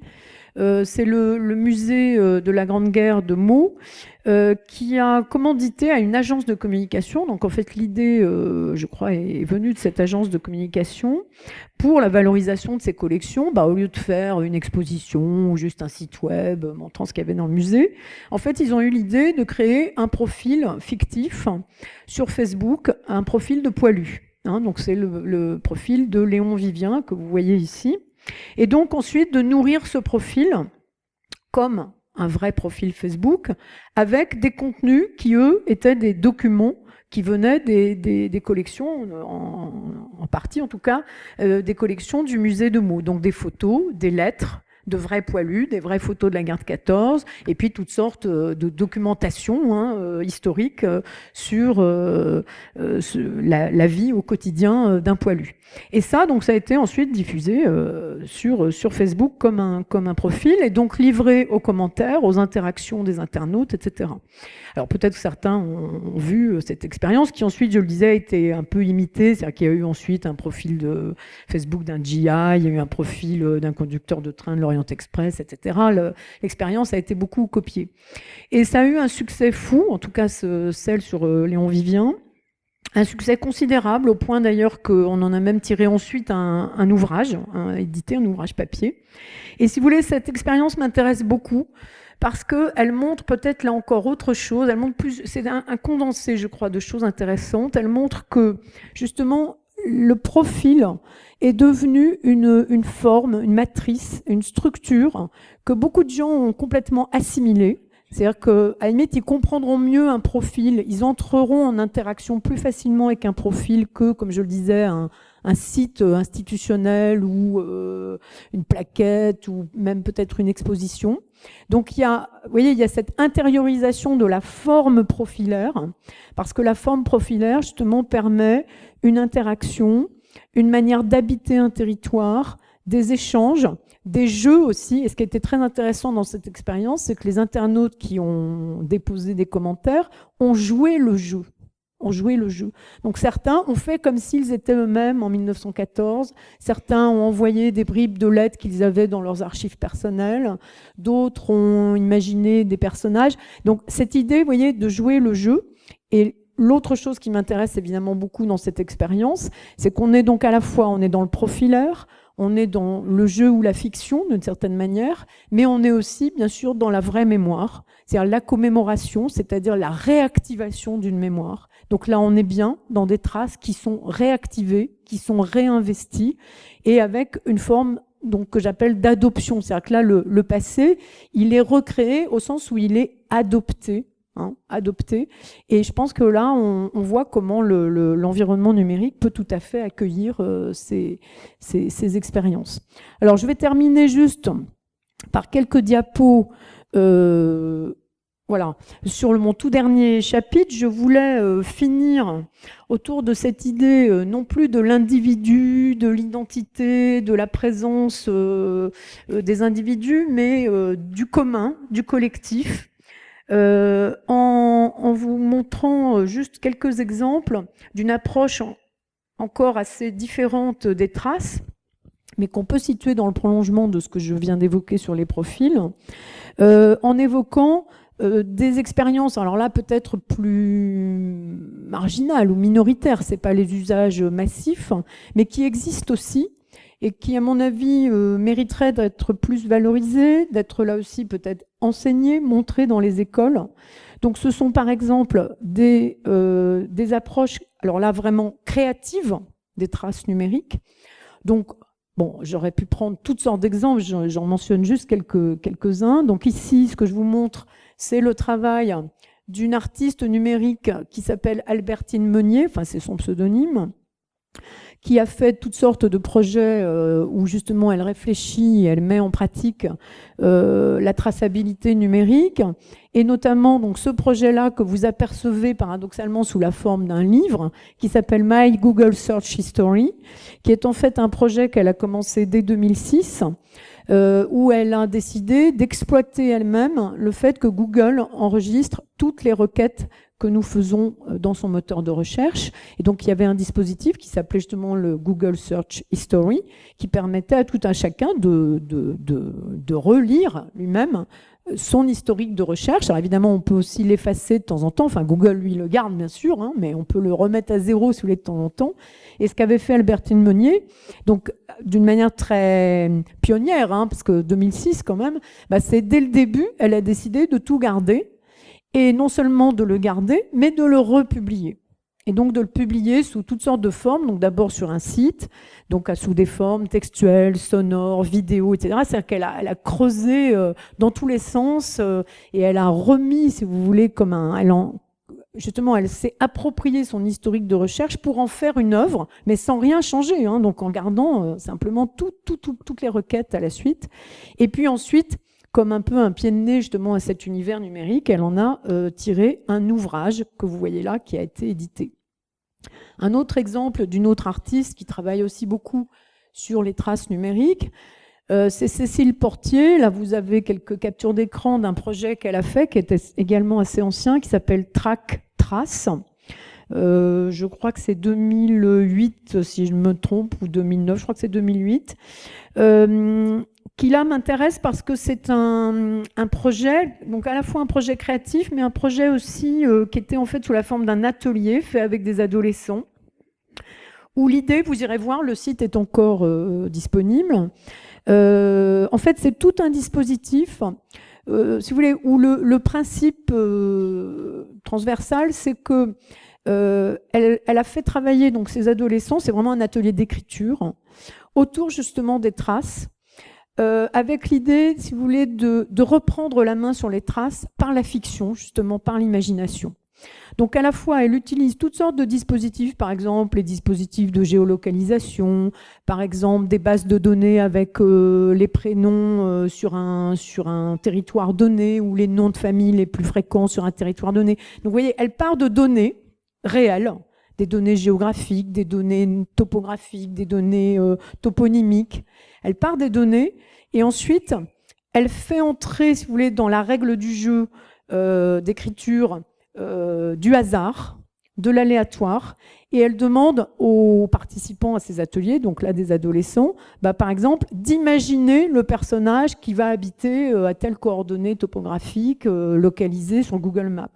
Ou encore, on prend au hasard un nom, un prénom, un lieu, et puis on raconte la vie de ce personnage. Donc vous voyez le croisement entre la donnée et la reprise en main des données par l'invention, par l'écriture, par l'imagination. Donc il faudra que vous alliez voir plus dans le détail tout la règle, en fait, c'est toute une règle du jeu assez complexe et riche et très intéressante avec cette idée de reprendre la main sur les traces. Je termine par trois dernières diapos pour monter encore d'un cran, si vous voulez, dans la dimension collective possible de nos traces. D'abord ici, l'exemple d'un projet très intéressant, lui aussi ancien. Tout ça, c'est des projets assez pionniers, mais qui, à mon avis, qui sont encore exemplaires aujourd'hui. Un projet que vous connaissez peut-être ici, qui s'appelle Photo Normandie, qui a été initié, entre autres, par un chercheur qui s'appelle Patrick Pécat, qui a consisté à mettre sur une plateforme donc du web social, à savoir Flickr, une plateforme de partage de photos, une collection de photos relatives à la bataille de Normandie pendant la Seconde Guerre, des photos qui étaient dans les archives départementales, qui étaient libres de droit, mais non exploitées, non valorisées, non documentées, ou très mal, et d'utiliser justement les ressources du Web 2, c'est-à-dire des plateformes de partage, mais pas seulement, aussi justement, par exemple, là, vous voyez également Google Street View, en bas. Toutes les ressources possibles, en fait, qui sont en ligne, qui sont dans les réseaux, c'est à la fois les échanges, les interactions entre les personnes et les documents qu'on peut trouver dans les espaces en ligne, pour justement documenter cette collection autour d'un groupe avec des interactions et pour enrichir les informations sur ces documents photographiques. Et ça, c'est une expérience, vous pourrez aller voir aussi donc la page Photo Normandie sur Flickr, une expérience considérable qui a produit ou amélioré des milliers de notices, qui a fait intervenir beaucoup d'acteurs avec une équipe au noyau, au central, si vous voulez, qui suivait évidemment de manière plus assidue et plus permanente le projet. Et là, c'est ce qu'on peut donc appeler un exercice de redocumentarisation. Ce qui m'intéresse là-dedans, outre évidemment l'apport historique, documentaire, etc., c'est justement le fait que ça se passe dans des espaces typiquement sociaux, du Web 2, c'est pas le site d'une institution, c'est pas l'université, c'est même pas justement les collectivités locales, c'est un collectif qui s'est formé comme ça tout seul. Et puis, c'est une manière, si vous voulez, de reverser nos traces personnelles, individuelles. Par exemple, ça peut être des photos qu'on a nous-mêmes sur des lieux, ça peut être des souvenirs qu'on a, des documents qu'on possède et qui vont permettre de préciser que tel uniforme, c'est tel régiment, que tel véhicule, c'était la bataille de tel jour à tel endroit, etc. Et on reverse nos traces dans une mémoire collective. Et ces passerelles, si vous voulez, par la documentation entre mémoire individuelle, traces individuelles et mémoire collective me paraissent très intéressantes. Donc je termine par ces deux dernières diapos que je vais commenter en même temps, je vais les passer. Donc celle-ci, Wiki Loves Monument, et puis celle-ci qui renvoie à la communauté WordPress. Donc ici, ce que je veux évoquer, c'est le fait que nous pouvons aussi, encore plus peut-être que dans l'exemple de Photo Normandie, orienter, si vous voulez, nos traces de manière à les déposer dans des espaces communs pour protéger en fait un certain patrimoine commun, plus ou moins ancien. Donc là, je prends l'exemple du concours organisé par Wikimedia qui s'appelle Wiki Loves Monument, qui incite donc une fois par an les internautes à photographier des monuments historiques qui seraient peu couverts justement par la photographie, ou en tout cas les photos libres de droit, et à verser justement ces photographies dans un fonds commun qui est le fonds un des Commons, qui sont notamment les images qui illustreront justement les pages de Wikipédia. Donc il y a un concours qui est organisé par ça et qui souvent peut être relayé dans des écoles, des associations, etc. Donc ça, c'est une manière aussi, si vous voulez, au lieu de seulement s'échanger des photos voilà, sur notre mur Facebook ou notre compte Snapchat ou Instagram, eh bien réfléchir, se demander si ces photos, pour certaines d'entre elles, qui pourraient intéresser la communauté, est-ce qu'on ne voudrait pas les déposer avec justement une indexation adéquate et les rendre disponibles aux autres, et à ce moment-là entrer dans des dispositifs qui prévoient ça. Et puis donc la dernière que je vous montrais, c'est celle-ci, où là peut-être on peut insister davantage sur l'idée qu'on peut aussi organiser, si vous voulez, le dépôt de nos traces en vue de véritablement d'appartenir à des communautés, appartenir à des collectifs. Je prends l'exemple de la communauté WordPress, qui est donc, vous le savez, un outil qui permet de générer des blogs. Et en fait, donc derrière cet outil, c'est une communauté, comme j'aurais pu prendre d'autres communautés du logiciel libre. C'est-à-dire que là, l'idée, c'est que notre propre usage justement n'est pas seulement un usage. On ne se contente pas d'utiliser un outil. En l'utilisant, forcément, nous avons à la fois des questions, nous avons aussi des solutions, nous avons des besoins d'amélioration, et peut-être qu'on peut, au bout d'un certain temps de perfectionnement, soi-même proposer des améliorations. Donc c'est le principe même des communautés, où le savoir d'usage, où l'usage génère du savoir, et où cette mémoire d'usage se dépose là aussi dans des forums, dans des sites. Si vous commencez un blog WordPress que vous n'y connaissez rien, vous pouvez poser n'importe quelle question dans le forum. En règle générale, dans la journée, vous avez des réponses. Et ça, bon, c'est vrai pour toutes les... J'aurais pu prendre Mozilla, j'aurais pu prendre... Bon.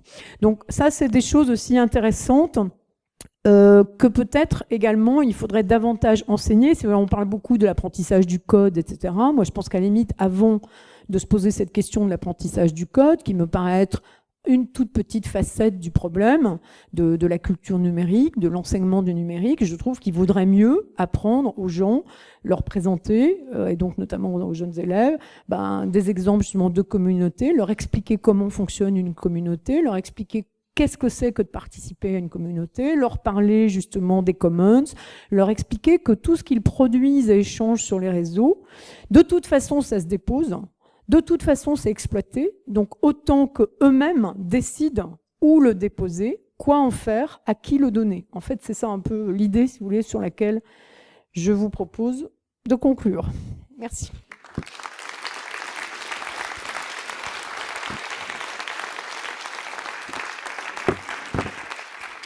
Je ne sais pas si on a encore le temps pour des questions, j'espère. Très bien.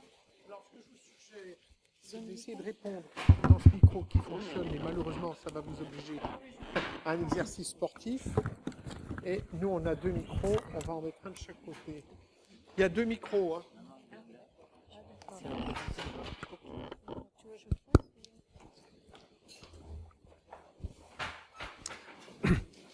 Ça va? Oui, bonsoir.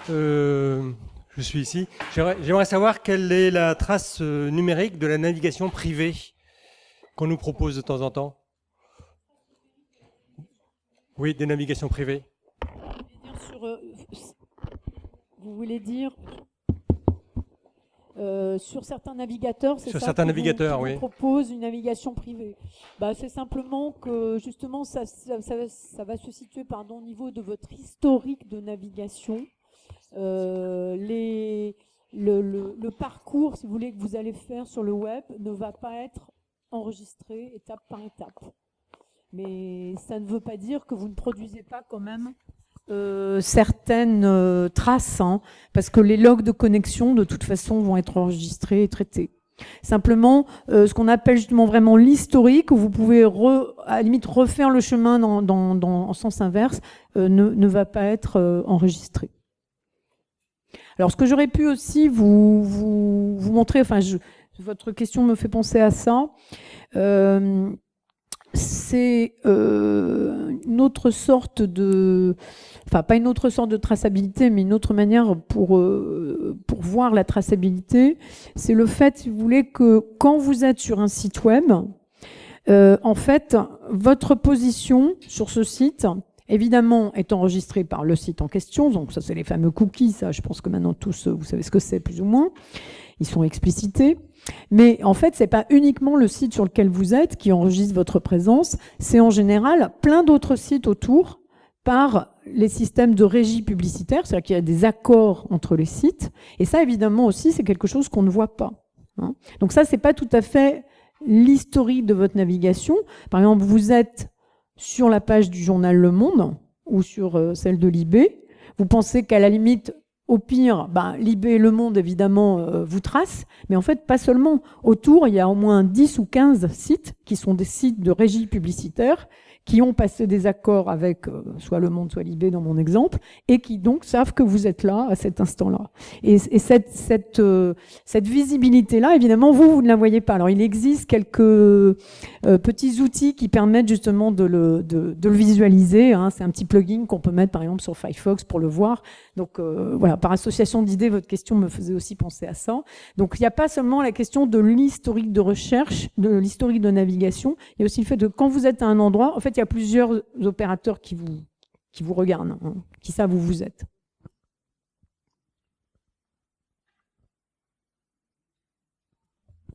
Oui, bonsoir. À part la NSA que tout le monde connaît, quelles sont les grandes organisations qui collectent des données, les exploitent, les mettent à disposition des politiques, des scientifiques, je ne sais pas.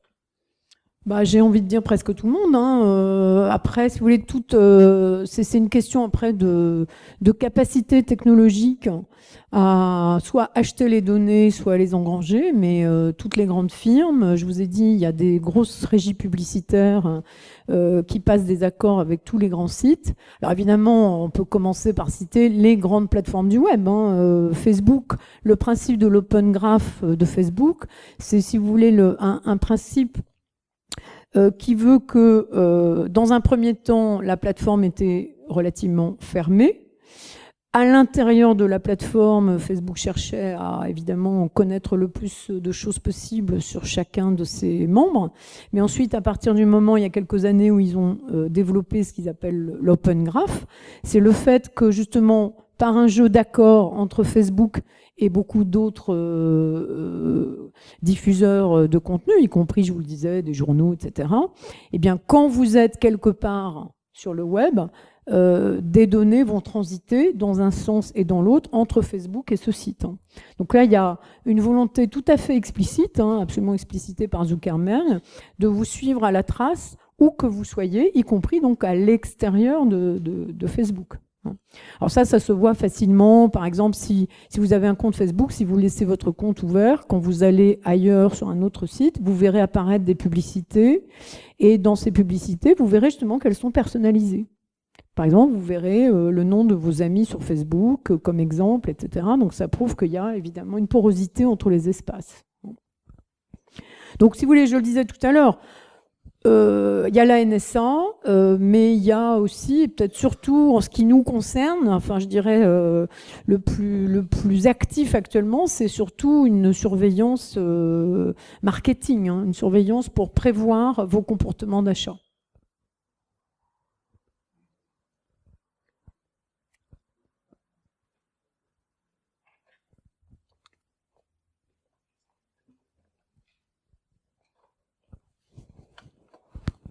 Merci.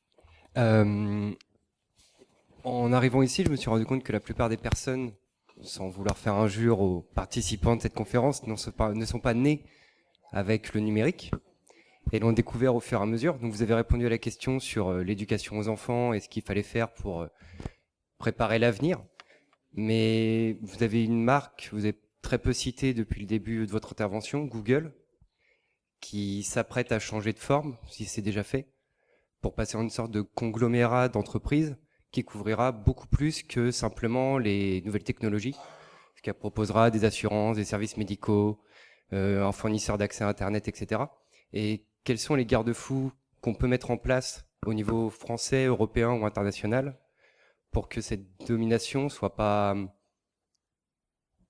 aille pas trop loin?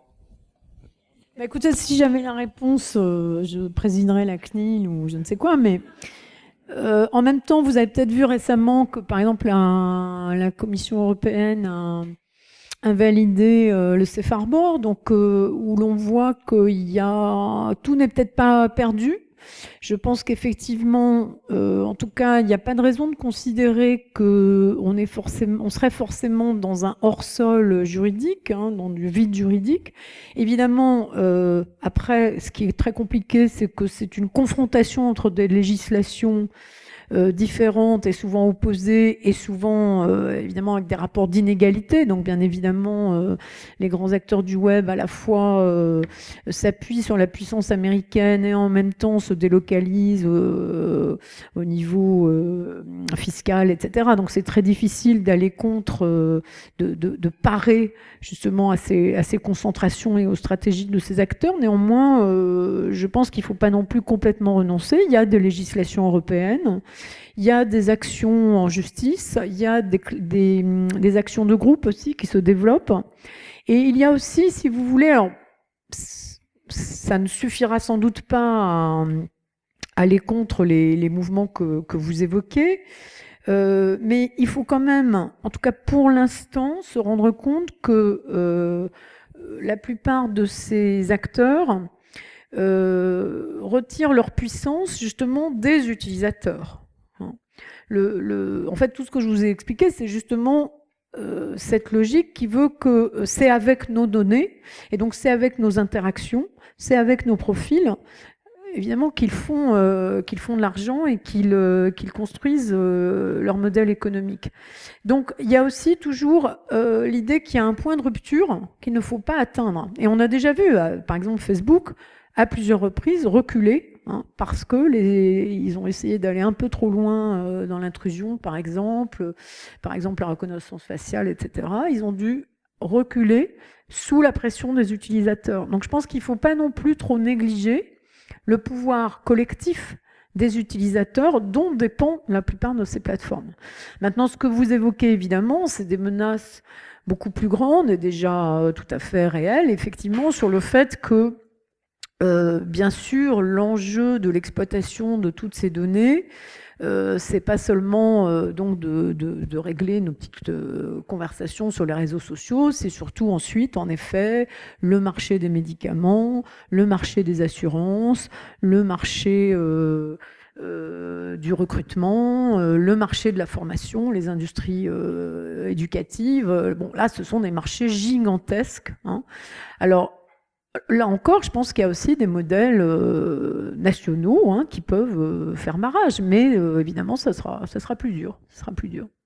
Mais ça aussi, c'est peut-être aussi des choses qu'il faut mieux expliquer, mieux enseigner, parce que c'est les citoyens aussi de demain qui auront à résister ou à proposer des contrepoids. Donc il faut aussi expliquer tout ça aux gens. Allô? Pardon. Donc vous semblez partir du principe que les traces, pardon, j'ai l'impression de parler trop près du micro. Vous semblez partir du principe que les traces sont quelque chose de nécessaire. Alors, je ne sais pas exactement si c'est le cas pour tout le monde, mais j'ai tendance à penser quand même que quand on est sur Internet, il y a un ou deux moyens assez simples d'en laisser beaucoup moins, disons. Donc pourquoi partir du principe nécessairement qu'on doit laisser beaucoup de traces, alors que vous semblez dire qu'il y a beaucoup de points négatifs à ça? Vous semblez dire qu'il faut nécessairement laisser des traces, ou du moins en laisser beaucoup, alors qu'il y a moyen de ne pas le faire. Enfin, je ne suis pas sûr d'être clair. Vous allez nous expliquer quel est le moyen de ne pas le faire. Si vous voulez, quand je n'ai jamais dit qu'il fallait laisser beaucoup de traces, j'ai dit qu'on laissait beaucoup de traces. Et j'ai effectivement la conviction qu'on ne peut pas ne pas laisser de traces. Alors, je suis d'accord qu'on peut peut-être à la marge limiter un peu les dégâts, ou j'ai essayé justement de vous montrer qu'on pouvait, à mon avis, non pas tant limiter le nombre de traces, mais surtout mieux choisir lesquelles donner, peut-être même en produire plus, mais justement pour produire des traces intentionnellement dans des espaces choisis, etc. Maintenant, ne pas en laisser, ça me paraît absolument impossible, parce que si vous voulez, c'est pas un devoir moral, c'est une règle d'abord technologique. À partir du moment où vous utilisez un dispositif numérique, vous produisez de la donnée, et le numérique, c'est du traitement de données. Vous ne pouvez strictement rien faire s'il n'y a pas des données qui sont à la fois déposées, traitées, calculées, exploitées, et souvent sur les réseaux remises en circulation. Donc là, justement, moi, c'est ce que je pense, c'est que justement, ça n'est plus une option. Les options vont se situer à un autre niveau, à mon avis. Même si, ça a été évoqué, on peut évidemment paramétrer la confidentialité de son compte Facebook, mais ça n'empêchera pas Facebook de tout savoir de vous. On peut activer la navigation privée sur certains logiciels, sur certains navigateurs, mais je veux dire, c'est des toutes petites choses à la marge. Ça n'empêche pas du tout que vous soyez tracé. Encore une ou deux questions, pas plus. Une ici. Oui, bonjour. Je voudrais revenir sur la question des friches numériques que je trouvais intéressante et sur laquelle vous étiez passé un petit peu vite. C'était pour savoir en fait quelle perspective vous auriez imaginé. Est-ce que c'est possible de faire du numérique et de la culture numérique, de faire au sein même de l'espace numérique un espace muséal? Est-ce que vous pensez que c'est possible? Ou est-ce que vous pensiez à autre chose quand vous disiez réutiliser ces friches en fait? Ça peut être ça, bien sûr. C'est-à-dire que justement, je pense que ce qu'il faudrait, c'est, de manière générale, et je pense que ça viendra avec le temps, ne pas considérer forcément que tout ce qui est en ligne est dans le présent. Je pense qu'il faut, et on a encore du mal à le faire parce que même pour nous, c'est encore une chose extrêmement récente et dont on ne parle que comme du présent permanent en quelque sorte, mais moi j'appelle beaucoup à une relation à l'environnement numérique qui soit qui ait beaucoup plus de profondeur temporelle, avec, si vous voulez, des espaces plus ou moins éloignés dans le temps, des espaces plus ou moins actifs, et donc effectivement on peut imaginer à ce moment-là plusieurs couches avec des espaces, si vous voulez, il faudrait que l'information puisse rouiller sur Internet. Et donc, il y aurait des espaces abandonnés, des espaces en friche, et puis, comme vous le dites, effectivement, certains espaces où on va au contraire réactiver. Alors bon, ça peut devenir des espaces muséaux, des espaces de commémoration, des mémoriaux. Je vous ai montré d'ailleurs l'exemple, par exemple, du profil du poilu, etc. Mais vous voyez, c'est l'idée qu'il y a des distances, il y a à la fois des distances informationnelles, c'est-à-dire qu'on est plus ou moins proche d'une information, par le jeu des connexions, mais il y a aussi des distances temporelles. Il faut arrêter de considérer que parce qu'une chose est en ligne, elle est actuelle. Et d'ailleurs, on sait bien que c'est pas vrai. Il y a énormément d'espaces sur le web qui sont des espaces morts. des espaces morts, des blogs inactifs, même des profils où il se passe rien. Hein. Et ça, si vous voulez, on ne le pense pas. On ne le pense que comme un bug, comme quelque chose. On se dit, bon, bah ça marche pas. Ce site, il est mauvais parce qu'il s'y passe plus rien. Mais on n'a pas encore intégré l'idée qu'il pouvait y avoir cette épaisseur temporelle dans le web. Et là, j'ai pas non plus de réponse plus précise que ça. Je pense que tout est inventé aussi là-dessus. C'est à penser et peut-être imaginer des choses à partir de ça. C'est une manière aussi d'enseigner le web, justement.